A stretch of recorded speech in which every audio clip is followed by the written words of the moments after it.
Good day to the doctor and my fellow friends. My name is Lim Ming Xiang. My metric number is 2x7224.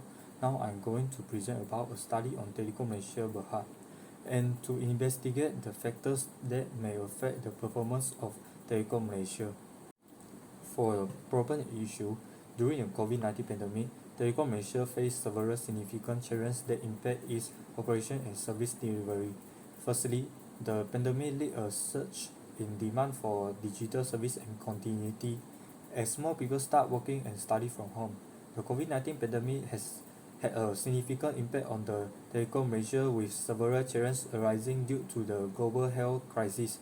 One of the most immediate impacts was the surge in demand for internet service because of the MCO implemented by the Malaysian government.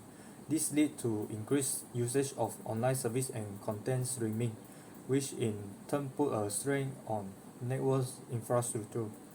Despite the rising in demand, it did not necessarily translate into higher revenue for Telecom Malaysia. This is because many service providers had to hard work to reduce the strain on residential connections, leading to a congestion and slowdown in download speed.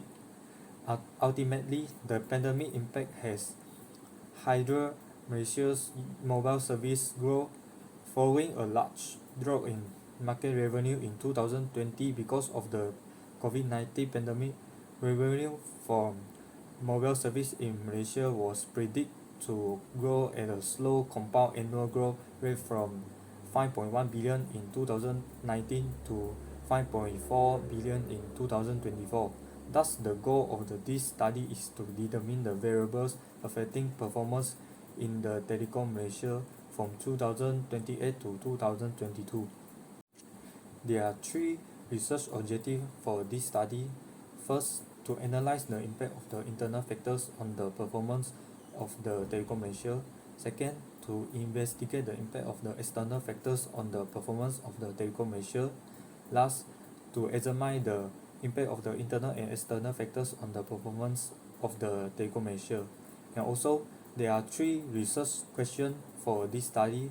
First, is there any relationship between the internal factors on the performance of the Telecom Malaysia?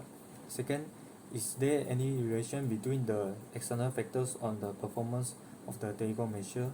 Last, is there any relationship between the external and internal factors on the performance of the Telecom Malaysia? Next, the focus of this chapter is a proper literature review on this research, considering internal and external factors, paying special attention to performance, credit risks, liquidity risks, operational risks, and market risks. And the dependent variable for this research, which is the performance. Financial performance refers to overall financial condition of an enterprise, such as its assets, liabilities, equity, expenses, income, and profitability. It is used to measure how well an entity can use its assets to earn. Financial performance is used by various stakeholders including internal users, external investors, lenders, and regulators to assess the financial condition and performance of the company. And the independent variable for the internal factor, which is the ROA, current ratio, average collection period, debt to income, operation ratio, operating margin. And the external factors, which is the inflation rate, interest rate, exchange rate, and GDP. For methodology, data sourced from 5 years of annual report, which is from 2018 to 2022. There are 11 observations for this research. And next, the main methodology employed in this study is linear regression, also refers to as ordinary least squares regression. One of the two varieties of linear regression is multiple linear regression. From the resource, the mod state that a statistical method called multiple regression can be used to examine the relationship between one dependent variable and several independent factors. The linear regression will be performed by the research using SPSS 26 versions, and there are 3 independent and 1 dependent variable have been chosen for this examination in accordance with the conceptual framework of the follow-up study. And the variables are grouped into 3 models, which is Model 1, impact of internal factors on performance. Next, Model 2, impact of external factors on performance. Last, Model 3, impact of both internal and external factors on performance. For descriptive statistics, based on the result, the main characteristic of each variable considered in this research, such as mean and standard deviation, are described using descriptive statistical techniques. The mean is the average of the factors, whereas the standard deviation is an indication of the factor dispersion from the mean value. A greater standard deviation indicates that a factor is more volatile.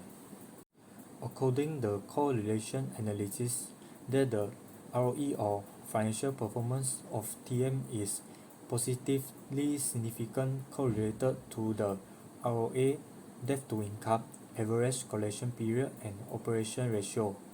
Besides this, the result of the correlation analysis display that there are many variables are not significant to TM's ROE or financial performance. For the internal variable, it is only current ratio.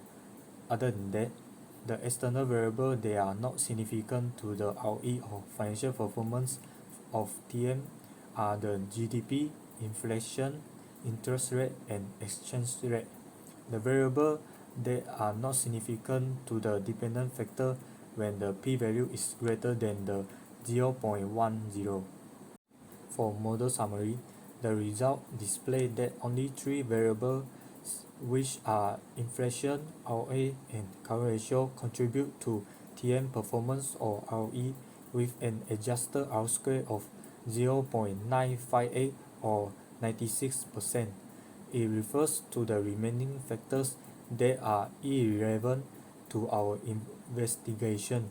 According to the Dubbin-Watson test result of 1.786, there is no autocorrelation among the data since the value is between 1.5 to 2.5. According to the ANOVA analysis, for internal and external variables reflect the entire regression model, which has a p-value of 0.13 and is considered not significant. In this case, since the p-value is above the significant level, which is normally 0.05, which is the p-value is lower than 0.05. According to the coefficient for internal and external factors table, the research shows that the ROA is significant to ROE with a p-value of 0.074 respectively. As a result, it means that this variable affected the performance of or ROE of TM since the p-value is lower than the 0.10, while the current ratio and inflation are not significantly to the performance or ROE with above the p-value, which is 0.721 and 0.277 respectively. In conclusion, this study on TM has provided valuable insights into the performance of the company and the determinants that influence it. The study has examined both internal and external factors, including liquidity risks, credit risks, operational risks, and market risks, and their impact on the company's performance. The analysis shows the ROA has the most significant influence on the performance of the company. This indicates that the company's abilities to generate revenue from its assets is a crucial factor in its overall performance. Furthermore, the study has revealed that the company's ROE is also an important measure of its profitability, demonstrating the efficiency with which the company used the equity invested by shareholders to generate profit. For the recommendation, in terms of recommendations, the study suggests that the TM should continue to focus on improving its ROA and ROE, as these are key determinants of its performance. Companies should also continue to manage its liquidity, credit, operational, and market risk effectively to ensure its financial stability and sustainability. Furthermore, the challenges posed by the COVID-19 pandemic, TM should explore strategies to capitalize on the increased demand for digital service and connectivity, while also addressing the issue of network infrastructure shrink and service delivery. Since ROA has a significant influence on the company performance, it is recommended that the company focus on improving its asset utilization. This could involve strategies to increase efficiency in using assets to generate profits. The study found that despite the rise in demand for internet service, it did not necessarily translate into higher revenue for a company. Therefore, it is also recommended that the company explore ways to diversify its revenue streams. Given the significant impact of various risks on the company's performance, it is recommended that TM enhance its risk management strategy. This includes improving strategy for managing liquidity risks, credit risks, operational risks, and market risks.